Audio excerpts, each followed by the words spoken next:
Hello, my name is Mate Glamazina, and you have tuned into episode 18 of the In-Betweeners Checkup.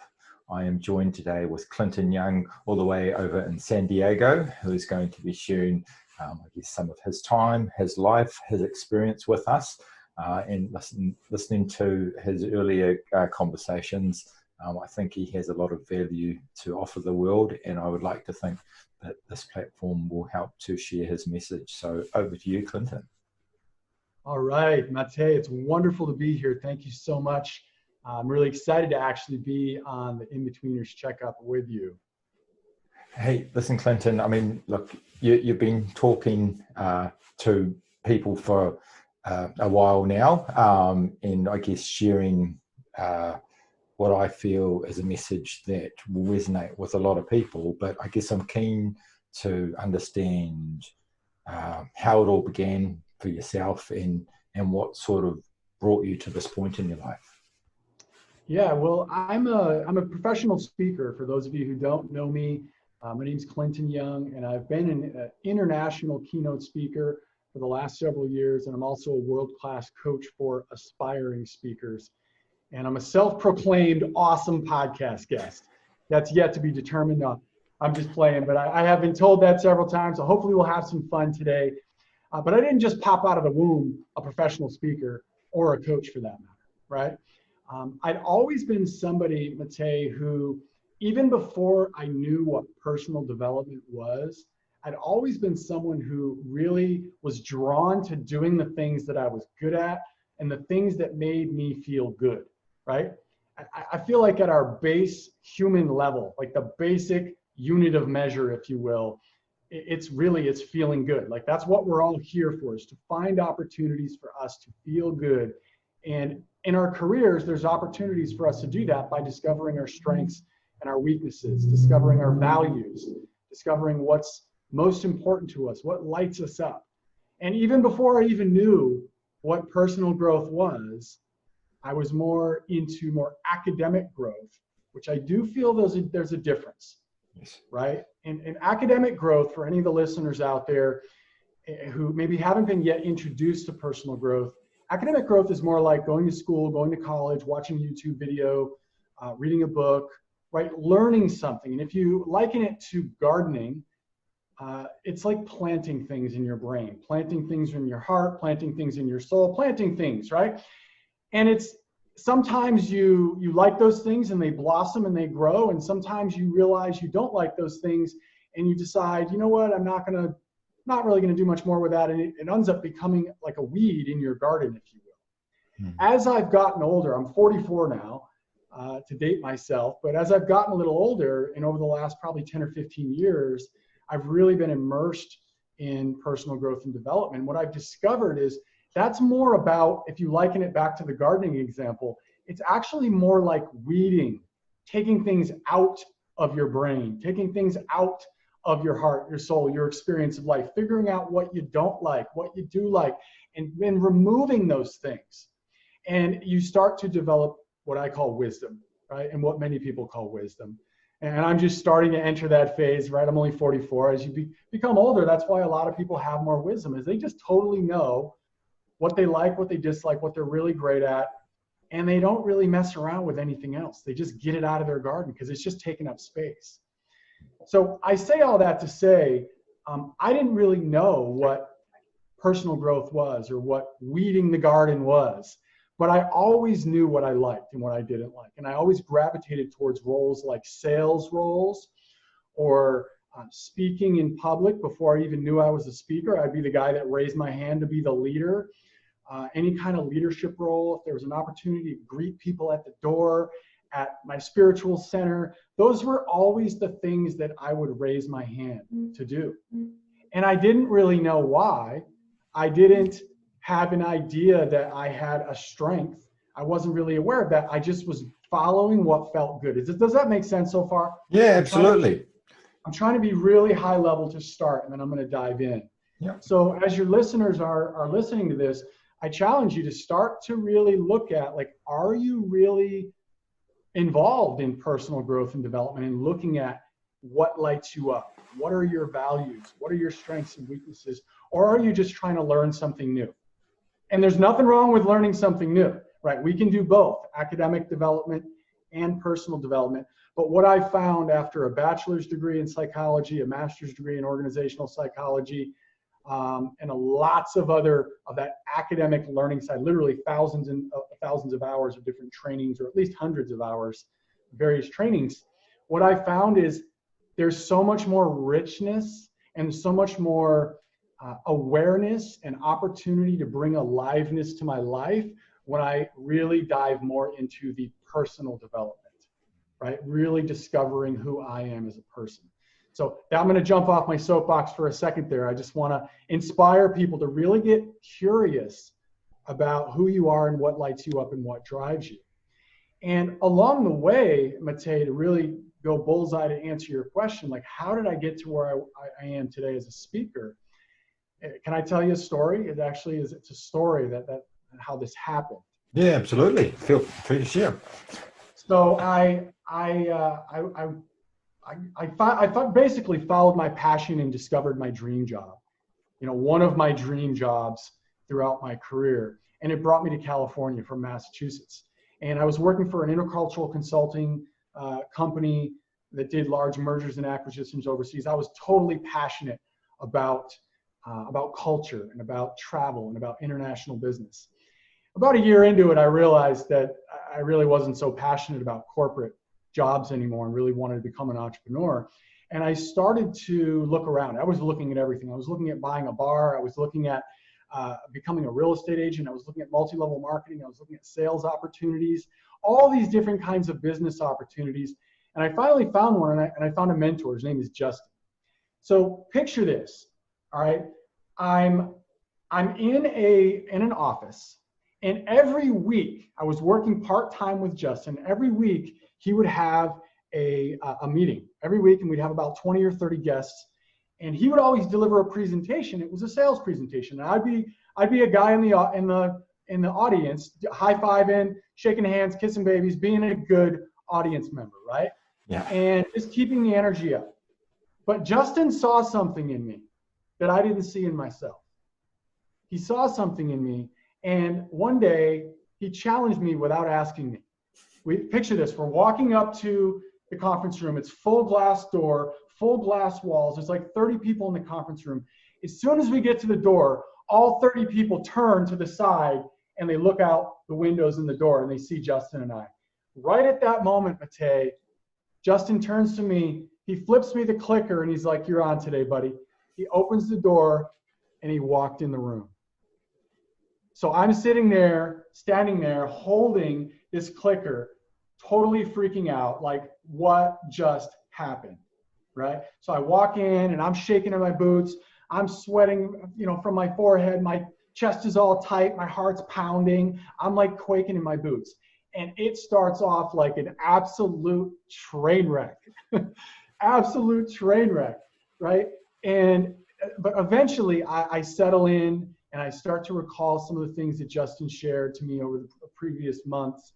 And I really started to settle in, and I got through that presentation. And what I discovered through that presentation is two things. First and foremost, I had a pivotal, like quantum leap in my confidence level. I didn't get that much better as a speaker in that hour-long presentation, but my confidence level went through the roof about what was possible, about what I was capable of. And what I learned, Matej, was that growth is never comfortable. It's never comfortable, but it's always worth it. And you might write that down if you're listening, if you're taking notes, if you have the ability to take notes, if you're not driving or in the gym right now. Growth is never comfortable, but it's always worth it. So ever since then, I have just really sought out opportunities, almost opportunities to be uncomfortable. And I've really learned to get comfortable with being uncomfortable. Because what I've also discovered, Matej, is in between, the intersection between a sort of knowingness, which I call faith, and I don't mean religious faith or necessarily even spiritual faith, that'll definitely help you, but what I mean is like this childlike confidence. It's almost like a naivete that everything's going to work out. Everything's fine. Everything is always perfect. And it's already done. There's magic in the intersection between this knowingness that anything's possible and then the unknowingness or the fear of not knowing how you're actually going to pull it off.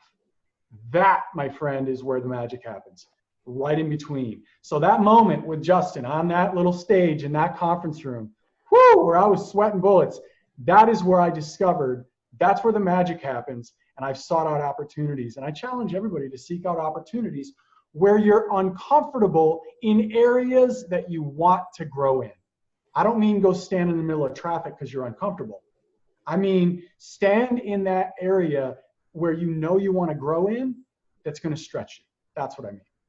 That make sense? Yeah, absolutely. Absolutely. And I sort of like to reflect on what you've just said in terms of my own experiences in life, and where I might still, to be fair, have some self-limiting beliefs around where I'm going with things, but at the same time, those areas where I have made inroads, what's kind of changed the dynamic there, and what benefit, I guess, it's brought to my life, and it's just adapting that to those other aspects that I haven't quite got to yet, Yeah.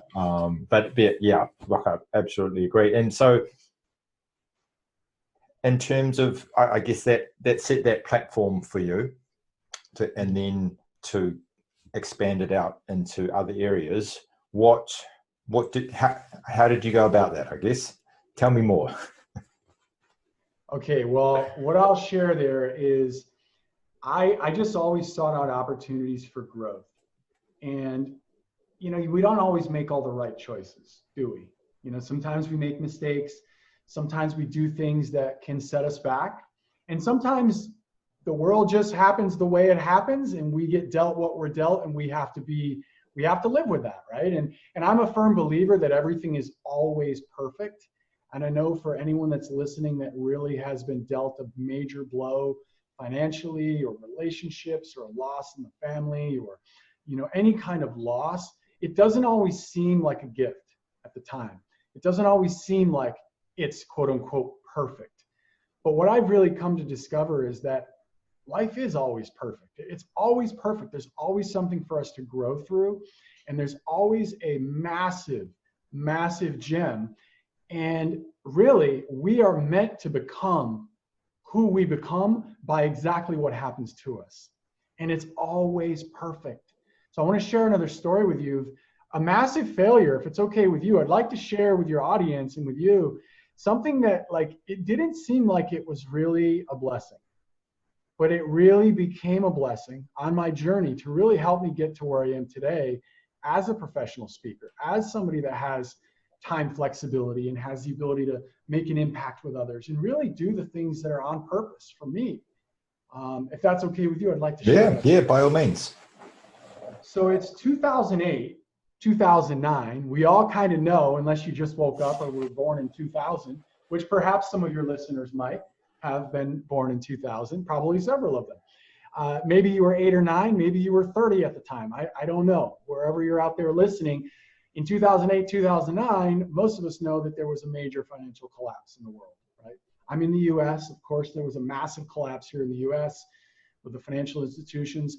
And this was about 2 or 3, actually, no, it was 4 years after I started working with Justin. Between my 3rd and my 4th year in 2008 and going into 2009 was my 4th year. And that was the first time I'd ever made 6 figures. I don't know, some of your audience members probably already made 6 figures. Some of them are striving to. Some of them don't care about making 6 figures and have other aspirations. Well, as a mid-20-something-year-old back in the day, that was one of my goals. I wanted to make 6 figures. And I was able to do that with Justin's guidance and becoming an entrepreneur for the first time. And soon after that, so fast forward, 6 figures, traveling the world, ultimate time flexibility, seemingly living the life, introduced to personal growth and development, surrounded by amazing people. My life wasn't perfect, right? But it was pretty awesome. It was pretty good. And all of a sudden, 2008, 2009 happens. And within about 2 months, Mate, I lose my business, like it crumbles right underneath me. I lose my credit score. I lose my property. 8 months after I got married. Welcome to the team, honey, right? Welcome to the family. Yeah, and I'm sure there's some listeners out there that have had similar situations, whether it was in 08, 09, or perhaps right now during COVID, or some other times in their lives. And here I am. I find myself at the podium or at the microphone in a 200-person conference. So picture this, there's 200 people in the audience. I'm not delivering the conference, by the way. Okay. I'm not yet a professional speaker, although I've spoken quite a bit at this time. But I'm at the microphone. And by the way, getting nervous at the microphone never goes away. I've done hundreds of speeches all around the world. I still get nervous. And I was definitely nervous that day. You just learn how, as you become a professional, you learn how to transmute that energy into inspiration, into passion, into care for the audience. Right? And that's what I teach some of the students that work with me as speakers. But that day, I'm still freaking out. Like I'm totally confused. I'm totally lost. My confidence is shattered, Matej. And you can probably guess why, as I just shared my situation at the time. And I'm at the mic sharing about what I'm dealing with in front of 200 people. And Chris, the seminar leader, he looks right at me, Matej, and he's like, Clinton, you're dead inside. And it was like a stake right to my heart. It was like, ugh, and like twisting. And man, he spoke right to my soul. Like he saw into my soul. Like I was dead inside. And that's why that day, I discovered that day that I'd always been someone, Matej, who always followed my intuition. For those of you out there who are listening, maybe you don't fully understand what intuition is. It's that knowingness that I talked about earlier. It's like this absolute knowingness. It's not mental. It's not logical. It's like more of a feeling and a knowingness that something is true or something is right. If you've ever gotten the chills, right, when somebody says something, that's usually your intuition saying, yep, that's truth. Yep, that's truth. I always say, follow the tingles. Write that down. Follow the tingles. It's one of my taglines in my speech. And the tingles are your clues, right? It's like your emotional guidance system, if you will, like a GPS. And that day, I realized I'd always been someone who followed my intuition. I wanted to go in 2000 actually. I graduated school and I wanted to go overseas. I just got this inspiration that I had to go to Singapore. My friend was over there and I just said, I'm going. And I just went. I had no idea why. I had no reason to believe it was possible. I had no financial resources. I just went. And from that, magic and miracles happened. I followed my passion, my inspiration. I kept an open mind, and I had this massive burst of passion for culture. And that ended up leading me on a path to going back to school and going to graduate school. So always, always, always in my life, when I followed my intuition, everything always worked out. It didn't always work out exactly how I thought it was going to. I'm not trying to paint some utopian world. But like I said, everything's always perfect, right? And when you come at it with that mindset, when your intuition guides you, that is your soul's like purpose. That's your soul drawing you forth to say this way, try out, look over here, right? So I had that. And in that moment at the microphone, you're Clinton, you're dead inside. All of a sudden I realized my confidence was shattered, Matej, because I thought my intuition failed me. You see, in 2005, 2006, I bought 2 properties in San Bernardino, California, thinking it was going to change my life, right? And it worked. It did. It did. And you know what? Even though it was a seemingly negative experience on the outside, that was a part of my demise, my financial demise, along with the economy kind of going south on us. It really would prove to be an amazing experience that would teach me things and allow me opportunities to grow and become the person I am today. And I talk about this now in how I help other people, right? It's exactly perfect how it happened. It couldn't have happened any more perfectly in order for me to become the person I had to become to live my purpose. And it'll make more sense as I continue here. I'm almost done with the story. So in that moment, not only did I realize that I thought my intuition failed me, but right behind that came like a flood of knowingness. Holy crap. It wasn't my intuition that failed me. It was me that failed my intuition. You see, I recalled in that moment, like in a flash into my brain, this memory that my intuition said, Clinton, don't buy those properties. Clinton, those guys aren't quality people. Clinton, don't go in that direction. And I looked the other way.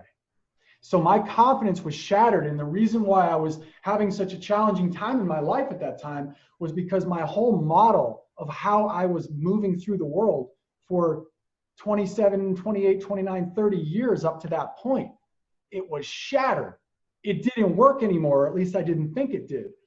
And that was the day that I discovered that I had to reignite my human spirit. And that's the name of my keynote speech that I deliver all around the world. Reigniting your human spirit. Because I know that a lot of people out there have gone through challenges, have had failures, right? Who have that sort of, that pilot light in the gas. You have gas stoves, I'm assuming, down where you are? Yeah, gas stoves, they have that little pilot light underneath the stove. If you've never lifted up the top of the stove, you don't even know it's there. You just know you turn the button and it makes a little click, a spark, and all of a sudden there's fire. Well, there's actually a pilot light, like a little lighter going on underneath there at all times. And my pilot light had gone out and it was almost extinguished. And I had to reignite my human spirit. And that's why I'm so passionate about helping other people, enabling the confidence and the courage to be reborn, right? And to emerge through again so that they can reignite their human spirit and have the courage and confidence to unlock their full potential and live their dream life now. And that's what I do with speakers. I enable the courage and confidence for aspiring speakers to launch their business and become speakers and express their unique message in the world. So that's kind of a little bit more color about how I came to be a speaker. That was lovely.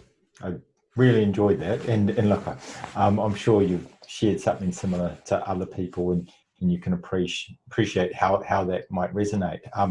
What I'm sort of keen to sort of touch on there is, I mean, you mentioned, I guess, throughout this experience, there were a couple of key people who saw things in you that perhaps you weren't aware of at that time, and it was a few words at a given time that kind of really hit you and made an impact and kind of set you on this new course. And I think you probably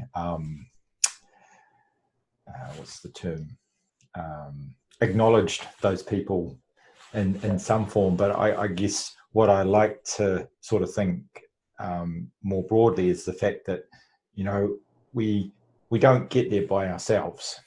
We have the support of others.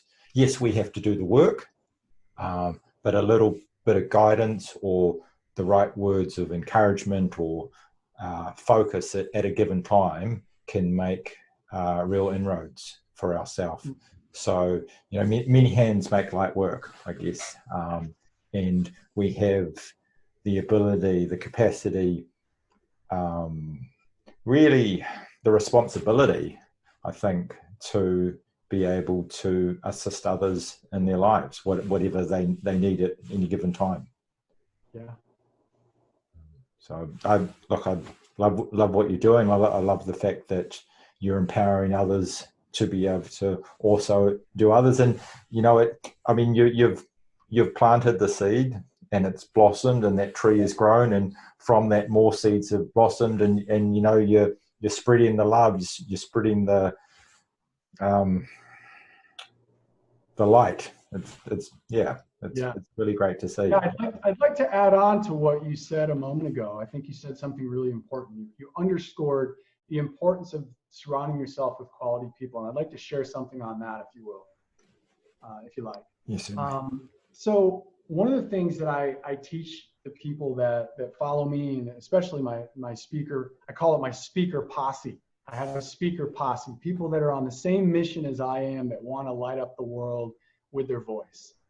And one of the things I talk about is we all have limiting beliefs, right? Whether you touched on this earlier, whether people believe it or not, whether they're aware of it or not, they have limiting beliefs. And one of the limiting beliefs, if they don't think they have limiting beliefs, is that they don't think they have limiting beliefs, right? We all have them, right? We're born into this world totally free. We're totally like with this absolute like freedom to be fulfilled, to be happy. And something happens to us, and I'm going to give a little bit of psych lesson here. Again, I have a bachelor's in psych and a master's degree in organizational psych, and I've been geeking out on neuroscience for the last 15 plus years. So just to add a little bit of credibility, I'm not the foremost expert in the world, but I know more than the average person about psychology and how the brain works. And just to try on, I'm inviting your listeners to try on that they have these limiting beliefs that are holding them back from becoming the person they really want to become and that they deserve to become. So if we were to just try that on, when we're little kids, I call it little kid confidence.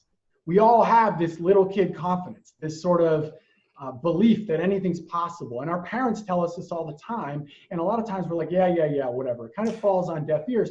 But what's crazy when you actually immerse yourself in personal growth and development, and you actually start to understand the principles of the world and how the world works, like universal principles, it's actually true. We can do anything that we actually can visualize in our mind. It'd be a cruel joke if it wasn't possible for us to actually be able to achieve that. But we just have to start to believe it. What happens as little kids, though, is something happens. Sometimes it's a traumatic event. Sometimes it's a totally benign happenstance, just a normal occurrence. Just somebody says something, it means nothing. But our little kid brains, they're not formed yet fully. The logical side of our brain is not formed.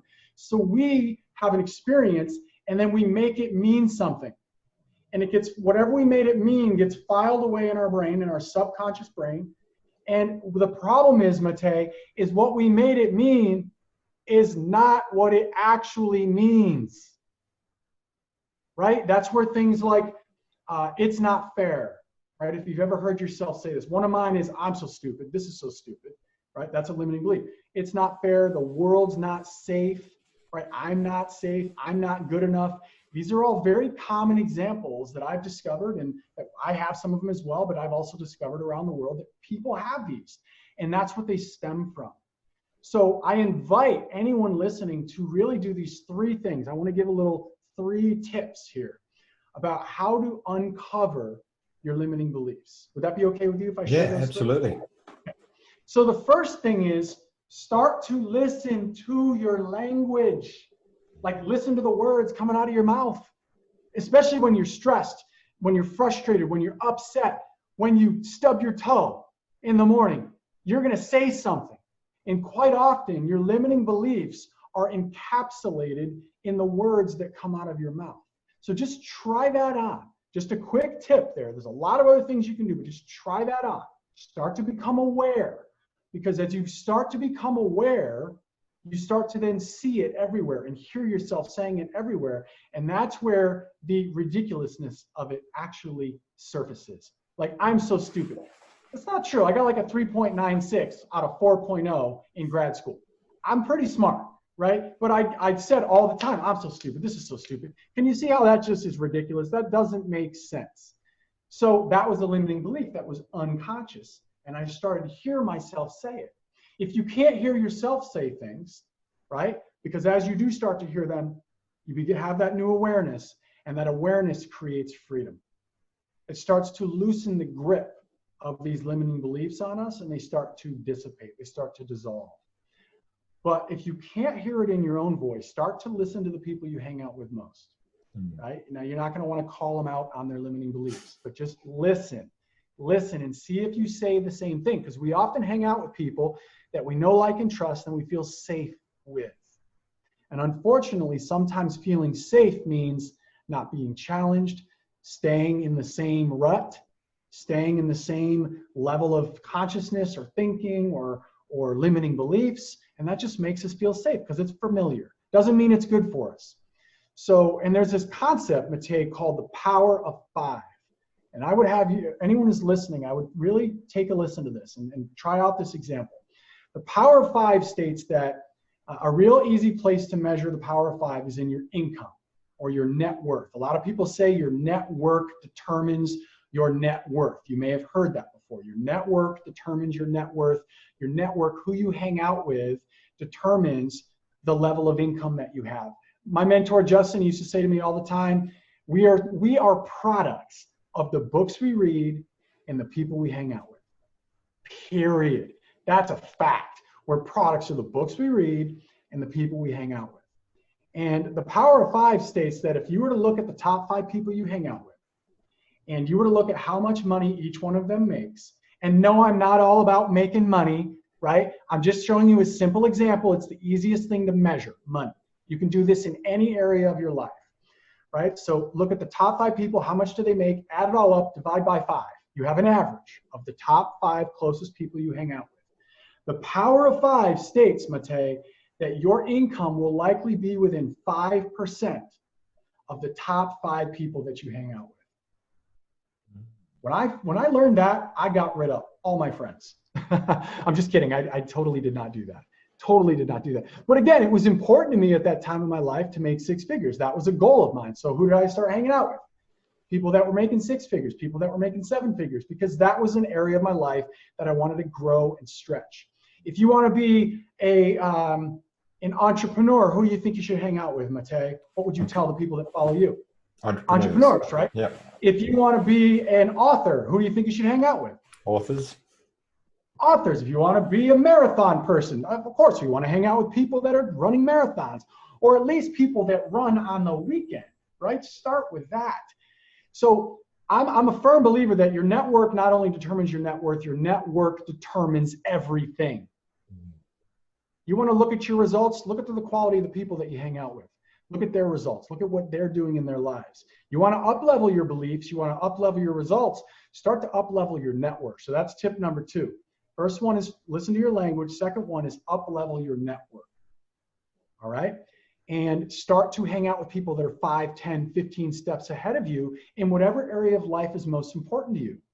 And wait till you start to see what happens in your life.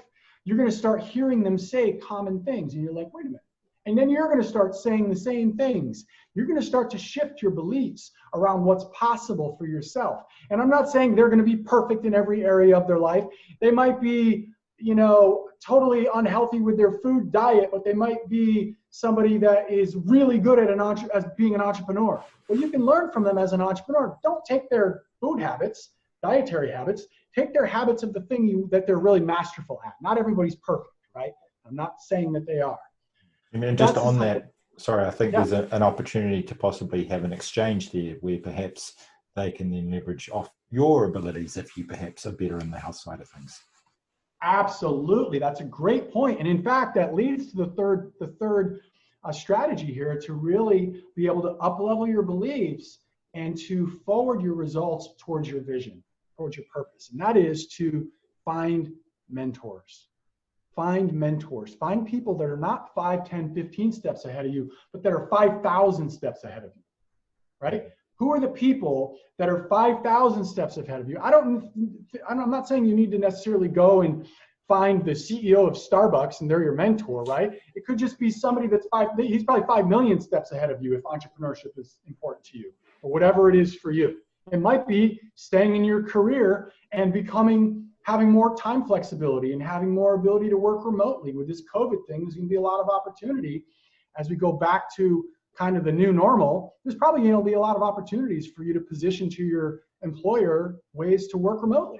It gives you even more flexibility to work on your purpose and to live the life that you truly want to live. Well, find those people that are doing the things you want to do, that are being the kind of people you want to be, and that are having the kind of lifestyle and making the kind of impact in their lives that you want to make, and model them. Write that down, guys and gals. Model them. What do I mean? I mean, copy them, right? In school, they call it cheating. In the real world, they call it being smart, right? Copy them. Like I said, go where they go, be as they be, do as they do, and eventually you'll have as they have. Model them. You don't need to recreate the wheel. Success leaves clues, as the late great Jim Rohn always said. And we can learn so much from people like Matei, right? Follow him for the things that he's up to in his life, right? Follow people on his show that are doing things that you want to do and model them, right? Up-level your network, discover your limiting beliefs. And man, magic and miracles will start to happen in your life when you do that. There's just so much there, so much value, so much offering. And I guess, I mean, I put this out there for others to gain insight, but I can quite genuinely say that I've taken a lot from this conversation as well, Clinton. So listen, I do want to thank you for taking time to spend with me and share that message, not only with myself, of course, but to all those other people who are going to be listening out there.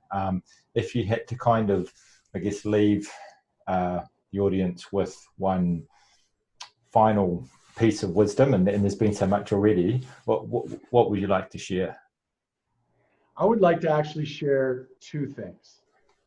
And I would love to share how people can stay in contact with me if you're open to that at the end as well. But the first two things I'd like to share, you can never ask a speaker to only share one thing. I have two little bits here, and I want to share a lot more. But the first thing I'll say is this. It's a 6-word story that I would write down if I were you, and I would put it on your bathroom mirror or your visor in your car, wherever you're going to see it regularly, your refrigerator. Write this down. It's a 6-word story that exemplifies everything I stand for and really living a life that is full of passion, that is being fulfilled, that's on purpose. And it's this. It's think big, say yes, and take action. And there's so much in there. There's so much packed in. I could do a full day seminar on those 6 words. Think big, say yes, and take action. And the last thing I'll leave everyone with is this. So many people, like I said, I get the good fortune of speaking all around the world. And I coach people from all around the world as well that want to become aspiring speakers. And they ask me all the time, Clinton, how do you find your purpose? How do I find my purpose? And I say this, I say, if you're looking for your purpose, stop. Yeah, they don't normally think I'm going to say that. I say, if you're looking for your purpose, stop. And I go on to say, it will be revealed to you when you start doing the things that you love, right? If you're looking for your purpose, stop. It'll be revealed to you, or it'll show up when you least expect it, when you're not looking for it, when you're doing the things that you love. So this circles all the way back to what I said right in the beginning. What I used to do is find those things that brought me life, that brought me joy, where I could be really good at them. It's kind of like where I found my flow. Find those things where you're in your flow, where when you're doing it, time flies by. You're having so much fun when you're doing it, and you're adding so much value because it just comes to you easily, right? Everybody has those things that when they do them, time flies by, and it just gives you life. It gives you energy when you do them. Do more of those things. For me, it was greeting people at my spiritual center. When I did that, I was just lit up. Like, that was just fun for me. I was fully self-expressed. That might not be it for you, right? It might be being behind a computer, studying metrics, or putting spreadsheets together. It might be music. It might be, I don't know what it is for you. It's something. But really get hungry to discover that.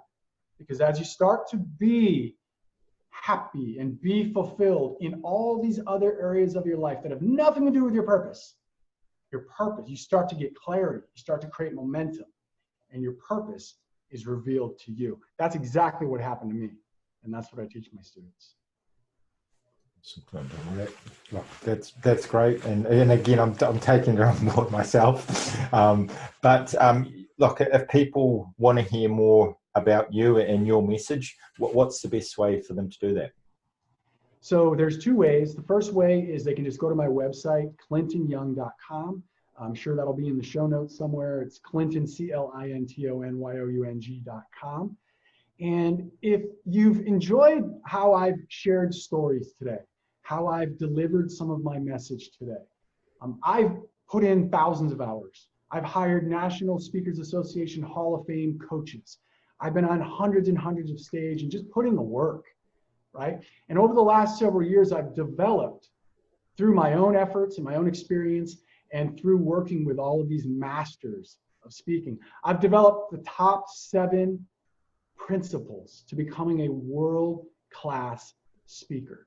So if anyone out there is an aspiring speaker or an entrepreneur with a message and a burning desire to share it with the world, and you just don't know where to go, you don't know how to get started, you don't know what to do to become that type of person. And even if you're not, by the way, by world-class, I don't mean you have to be someone that speaks all around the world. I mean somebody that's truly effective. World-class means effective at impacting an audience, whether that audience is 1,000 people or 5 people on a video or 1 person face-to-face. There's elements of psychology, spiritual presence, culture, personality, all things that I have a level of mastery of, and about 7 other disciplines as well. I put together 7, and there's actually a bonus 8 tips on becoming a world-class speaker. Only just one of these, Matej, one of these, I literally paid over $5,000 to get one of these tips. And it's allowed me to produce tens of thousands of dollars, but more importantly, become world-class as a communicator and ability to impact people from stage. And that's only one of the 8 that I'm actually going to give your audience. So if you are that person and you want to become a world-class communicator and speaker, you can go to worldclassspeakertips.com. It's totally free. Again, it's worldclassspeakertips.com. You'll get all 7 of my top 7 principles to become world-class, as well as the bonus number 8. And that's my gift to your audience and to you as well. Well, I'm certainly going to take up that offer. So thank you very much, Clinton. And again, thank you for your time. You're welcome. It's a pleasure to be here. Bye now.